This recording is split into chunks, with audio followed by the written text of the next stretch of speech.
બાપુની પાર્ટીમાં એનું નિશાન છે ને એ હાવ ઝાખું દેખાતું હતું. નકર ઈ બીજા પક્ષને થોડોક અસર કરી શકે, આમથી આમ કરી શકે. ગોપાલભાઈની ફાઇટ છે ભાજપને બેયને. પરિણામ વિચિત્ર આવશે, કારણ કે ત્રણેય પક્ષો, કોંગ્રેસ પક્ષનો અમારો ઉમેદવાર સ્થાનિક હતો, લોકોની વચ્ચે રહેવાવાળો હતો, અને જ્યારે બંને પાર્ટીના ઉમેદવારો, આમ આદમી પાર્ટી અને ભાજપ બંનેના ઉમેદવારો બહારના હતા. એટલે આ વખતે કટોકટીની લડાઈ છે. ફાકા ફોજદારી હતી લોકોની, બાકી એવું કાંઈ છે નહીં. વિસાવદરમાં તમે જોયું છે આમાં કે કેવડો વિકાસ થયો છે. આ વિસાવદરની મિજાજ જ અલગ છે કે ગયા વખતે આમ આદમીને ચૂંટાવી તો આજકાલે એવું કહી ન શકે કે આપણે આમ આદમી ચૂંટાય. આજકાલે નવું જ હશે. નમસ્કાર મિત્રો, તો આખરે ગુજરાત તકની ટીમ એ જગ્યા પર છે, એ ભૂમિ પર છે કે જેની સતત અમે ચર્ચા કરતા રહ્યા છીએ, જેની ચૂંટણીએ સમગ્ર ગુજરાત માથે લીધું છે. હું વિસાવદરની વાત કરી રહ્યો છું. મારી જમણી તરફ આ તમે જોઈ રહ્યા છો વિસાવદરનું બસ સ્ટેશન છે, અને આ મારી ડાબી તરફ તમે જોઈ શકો છો વિસાવદર છે. વિસાવદરના પેરિસ જેવા રોડ પણ તમે જોઈ શકો છો, અને વિસાવદરની આ બજાર પણ જોઈ શકો છો. પણ ખાસ મહત્વની વાત એ છે કે તમે મારી પાછળ જુઓ છો કોંગ્રેસ કાર્યાલય. પરંતુ સૌથી મજાની વાત જે છે એ હું તમને અંદર જઈને કહું, તમે પણ જાણીને ચોંકી જશો. આ વિસાવદરની જનતા છે, આ વિસાવદરના લોકો છે.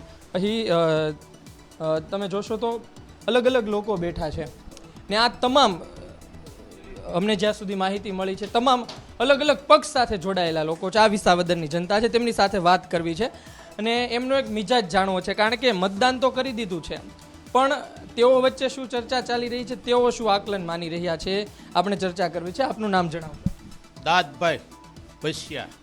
દાદભાઈ, શું કહો છો, આ વખતે વિસાવદરની જનતા કોની તરફ રહી છે, શું લાગે છે આપને?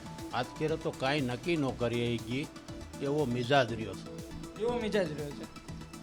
અત્યાર સુધીની ખૂબ બધી ચૂંટણી જોઈ હશે, આ વખતેની ચૂંટણી શું લાગે છે? અત્યારે અલગ પ્રકારની ચૂંટણી રહી. મતદાન કઈ તરફ? મતદાનની એક પેટર્ન પણ જોવા મળતી હોય છે. મતદાન પછી લોકો ચર્ચા પણ કરતા હોય છે. મતદાનમાં આજકેરે કાંઈ નક્કી ન કરી શકી. બાપુની પાર્ટી પણ આવી. બાપુની પાર્ટીમાં એનું નિશાન છે ને એ હાવ ઝાખું દેખાતું હતું. નકર ઈ બીજા પક્ષને થોડોક અસર કરી શકે, આમથી આમ કરી શકે, પણ એનું નિશાન છે ને એ ચૂંટણી પંચમાં ફરિયાદે કરી છે આ લોકોએ, ઉમેદવારે, પણ નિશાન ઝાખું દેખાતું હતું, હાવ ભાલા ફેર. હા, ઓછું મતદાન થાય બાપુનું. ગોપાલભાઈ વિશે શું કહેશો? બોલો બોલો, તમે એમની પાસે જઈએ છીએ. ગોપાલભાઈની ફાઇટ છે ભાજપને બેયને. નીતિનભાઈ ત્રીજા ક્રમે રહી. ને કિરીટભાઈ? કિરીટભાઈને આપની લડાઈ છે. આપનું નામ જણાવો. રતિભાઈ માંગરોલિયા. તમે વિસાવદરમાં કેટલા વર્ષથી? વિસાવદર ભેસાણ ક્યાં રહો છો? ગામડે રહું. વિસાવદર તાલુકા શ્રીલંકા ગામે.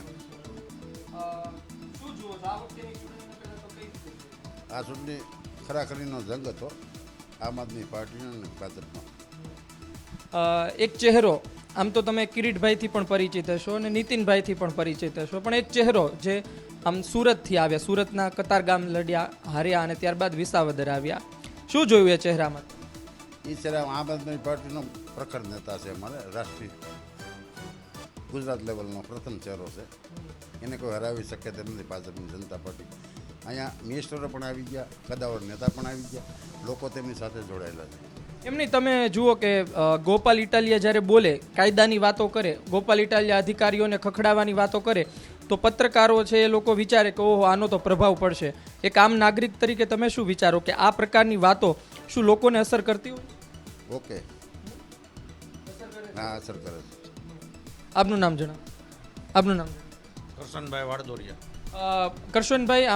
કરશનભાઈને આમ તો કંઈ ઓળખાણની જરૂર નથી. કરશનભાઈ પોતે ચૂંટણી લડેલા છે અને 2022માં 16,000 જેટલા મત પણ પોતે લાવ્યા હતા. કરશનભાઈ પોતે ચૂંટણી લડ્યા છો, અનુભવ છે, પ્રચાર કઈ રીતે કરવાનો, મતદાનની પેટર્ન જોઈને તમે કહી દો કે ભાઈ પરિણામ કયા પ્રકારનું આવવા જઈ રહ્યું છે, શું કહેશો? પરિણામ વિચિત્ર આવશે, કારણ કે ત્રણેય પક્ષો, કોંગ્રેસ પક્ષનો અમારો ઉમેદવાર સ્થાનિક હતો, લોકોની વચ્ચે રહેવાવાળો હતો, અને જ્યારે બંને પાર્ટીના ઉમેદવારો, આમ આદમી પાર્ટી અને ભાજપ બંનેના ઉમેદવારો બહારના હતા. એટલે આ વખતે કટોકટીની લડાઈ છે, અને એમાં લોકોએ મન મનાવી લીધું છે કે આપણે સ્થાનિક ઉમેદવાર તરફી જ મતદાન કરવું. એટલે અમારો નીતિનભાઈ રાણપરિયા જીતવાની શક્યતા વધારે છે. કહેવામાં આવે છે કે નીતિનભાઈ જીતે કે હારે એ તો અલગ વાત છે, પણ કિંગ મેકર નીતિનભાઈ રહી શકે છે.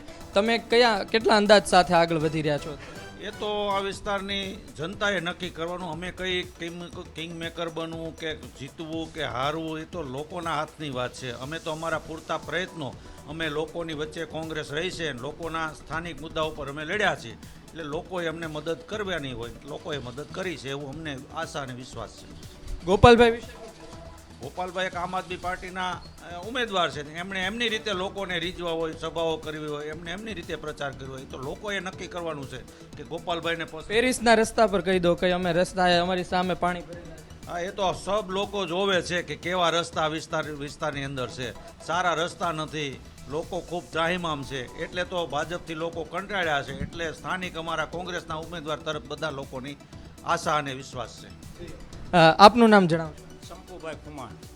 ભાઈ, આ વખતે વિસાવદરની ચૂંટણી તો ઠીક, પણ 2-3 મુદ્દા અતિ મહત્વના રહે. એક મુદ્દો હતો કે વિસાવદરમાં પેરિસ જેવા રસ્તા, ને એમાં પણ પછી એક ભૂપતભાઈની વિડીયો આવ્યો કે એ કહે છે કે મંગળ ને ચંદ્ર અમે અહીં લાવી દેશું, ત્યાં જવાની જરૂર નથી. આ બધા નિવેદન તમારી વચ્ચે આવે ત્યારે તમે શું વિચાર?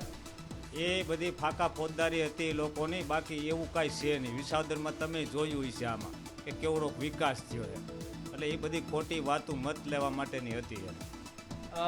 વર્ષોથી તમે અહીં રહેતા છો. કયું ગામ કયું? અંબાડિયા. એ કયા વિસ્તારમાં? વિસાવદર.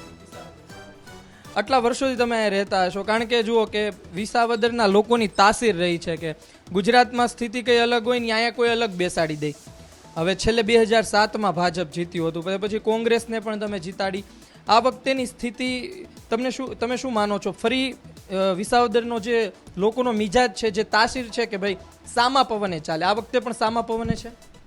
આ વખતે 3 પાર્ટી એ બધી હરખી તાકાત લગાડી હતી, એટલે આમાં કહી ન શકાય કોણ જીતે. પહેલા નંબરે કોણ? પહેલા નંબરે નીતિનભાઈ. બીજા નંબરે ભાજપ. હા.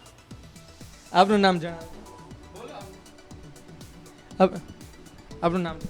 અરવિંદભાઈ મહેતા. અરવિંદભાઈ, કયા વિસ્તારમાં રહો છો આપ? વિસાવદર. વિસાવદરમાં નહીં, ગામડાઓ જેતલવડ. કામ શું કરો છો? હું નોકરી કરું છું. આ વખતેની ચૂંટણી કઈ રીતે અલગ લાગે તમને? આજે ખેલે જે ગઈ ચૂંટણી ને આ ચૂંટણી એમાં ફેર એટલો કોઈ જાતનો છે નહીં, પણ મતદારોનો પોતાનો ફેર છે કે વિસાવદરને એક નિયમ જ છે એ અલગ પ્રકારે બતાવવું, અને આજે ખેલે અલગ પ્રકારે જ બતાવશે. એમની આ ગોપાલભાઈ આવ્યા એટલે આટલી બધી રસપ્રદ થઈ એવું કહેવામાં છે જ નહીં. તો પણ તો આ જ રીતની ચૂંટણી તો આ જ રીતની થાત.